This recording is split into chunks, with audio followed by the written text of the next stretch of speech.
Another example of how science-based lifting can be misleading, even though it may be technically true in what it's saying if you only isolate precisely what it's saying. And I've talked about this before in relationship to volume. But another one is rep range.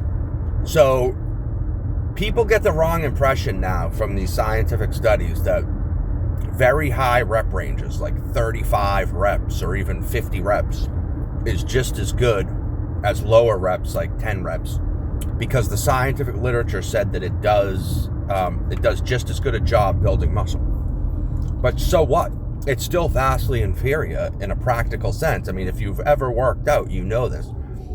For one, just get down to the most practical. It's just a waste of time. If what they're telling you is that 10 and 50 are equal, why would you do 50? Why would you waste all that time when they're telling you that 10 builds just as much muscle? And 10 probably builds more strength, but even setting that aside, let's just stick with the hypertrophy thing. Waste of time.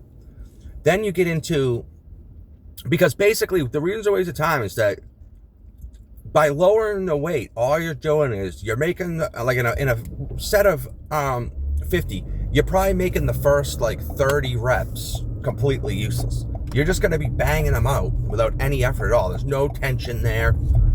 There's not even really going to be that much of a buildup of metabolites until very late in the set. So you're just wasting your time. And then there's the pain factor. If a set of 10 does the same hypertrophy as a set of 50, why would you put yourself through the excruciating pain of a set of 50? Now, the level of pain that you get from a high rep set seems to be a little bit different for different people. There seems to be genetic differences.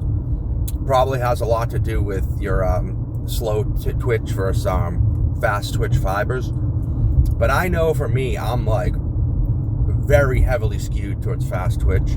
And when I do high rep sets, I am in excruciating pain before I ever reach failure. And so it's just pointless for me. If I already know that lower reps are going to do just as good of a job, why would I torture myself for no benefit?